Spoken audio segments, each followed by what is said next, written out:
What's up, everyone? This is Crow the Sandler fan here, and today I'm going to be doing a movie review.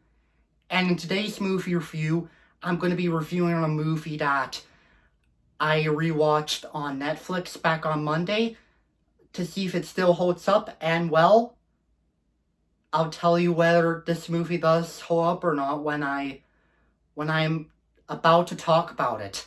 And of course, it's a popular 80s movie. And a lot of people say it's a classic, which I can definitely agree with those people. And this movie stars Michael J. Fox and Christopher Lloyd. And of course, this movie would be the 1985 film Back to the Future. So the plot for Back to the Future is, it's about 17-year-old high school student Marty McFly, played by Michael J. Fox, who basically enjoys living his life in the town where he and his family live. He lives with his parents and two siblings. He even has a crush on this girl, which I forget what her name is. Marty's also really good at playing the guitar because he's a big fan of rock, just like me. And he also has this friend named Dr. Emmett Brown, who's that elderly inventor. He's, of course, played by Christopher Lloyd.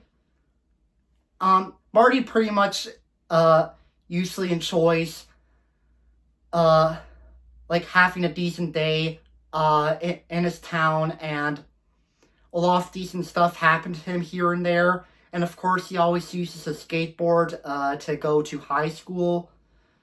Rather than taking a bus or walking to school, he just takes a skateboard. Everything was pretty much normal until, in the nighttime, Marty received a call from Dr. Emmett Brown to meet him outside in the parking lot. Because Dr. Emmett Brown wanted to show Marty a really unique experiment that Dr. Emmett Brown has been working on and is finally ready to test it to show Marty. So when Marty showed up, Dr. Emmett Brown showed Marty this really unique experiment where he shows him this time-traveling car called the DeLorean. And Dr. Emmett Brown basically tells Marty that the one thing that can control the DeLorean are those energy things called, which are those plutonium devices that are also known as gigawatts. Yeah, gigawatts are these plutonium things that they're like batteries, but they connect to the DeLorean, and the only way to get the DeLorean running is you have to use those plutonium devices called the gigawatts.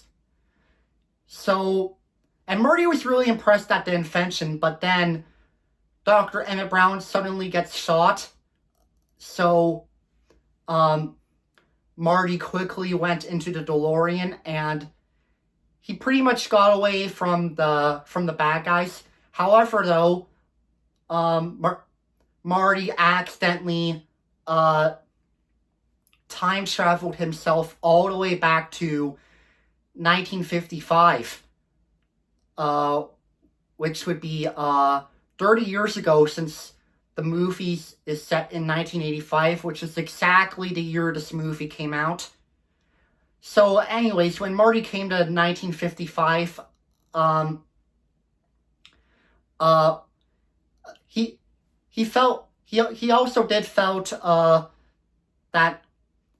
that there was a pretty interesting town back in 1955, and he felt things were interesting in that year, especially the genre of rock and roll and such.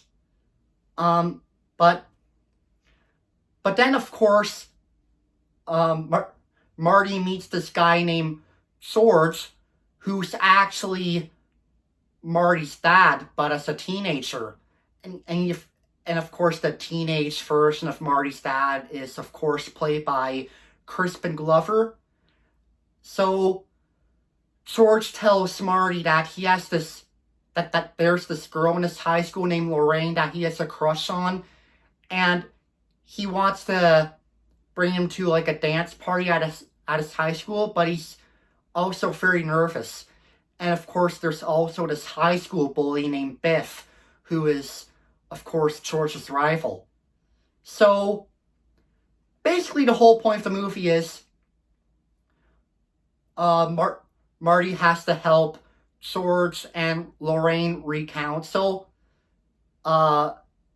otherwise, if Marty did not do that, then he wouldn't exist anymore. And another thing Marty has to do is that he has to, of course, find a way to time travel back to 1985, and that's what the whole plot of Back to the Future is. So my opinion on this movie.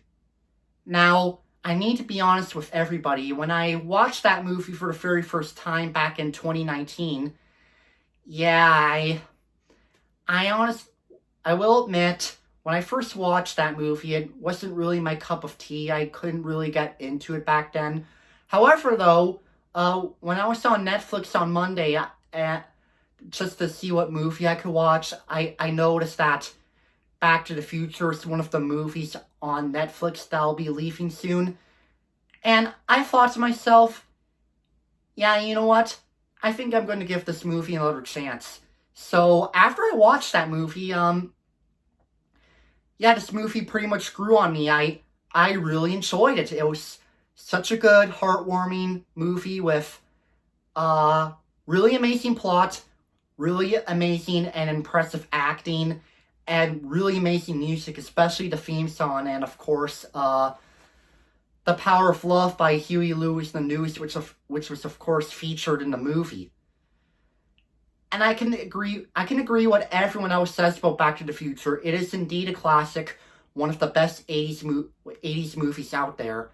What I even loved about the movie more is that I love how the movie features a lot of 50s references. You know, like when it comes to Chuck Berry, and, you know, those other famous rock stars from the 50s decade. Which, and there's another really iconic thing about the movie that I love, and it's actually my favorite scene throughout the whole movie. It's, of course, the scene where Marty performs Johnny Be Good at the dance party. I can totally understand why the scene is iconic, and that scene is still iconic to this day. Michael J. Fox totally nails it at his own rendition of Chuck Berry's Johnny Be Good. Yeah, that scene is so iconic. I can totally understand why it's iconic.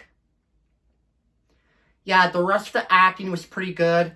However, though, the only character I really did not like in the movie was Biff, who is, of course, George's rival. I honestly do not like Biff at all. He's just nothing but a mean-spirited character. At least he kind of redeemed himself when he, of course, in the present day, Biff is now George's boss from work. Yeah, and Michael J. Fox, of course, does a really amazing job playing Marty. And Back to the Future is easily, without a doubt, the best movie Michael J. Fox has ever starred in. And Christopher Lloyd, of course, does a really amazing and talented job playing Dr. Emmett Brown. And, of course, when we think of Christopher Lloyd, we think of Back to the Future, since Back to the Future is the most popular and famous film Christopher Lloyd has ever starred in. And yeah, that's pretty much all I could say about Back to the Future. So, if any of you who's never seen Back to the Future, you need to watch it. I highly recommend it. It's one of the best 80s films ever. You're gonna enjoy it just as much as I did. Trust me, you're going to love Back to the Future. Totally recommend it if you have not seen it yet. So, overall, Back to the Future is, of course, one of the best movies of the 80s, and I'm going to give it a 10 out of 10 stars. Such a classic movie, and definitely needs no introduction. Thank you everyone for watching and listening to my review on Back to the Future. Let me know what you think in the comments. This is me saying peace out.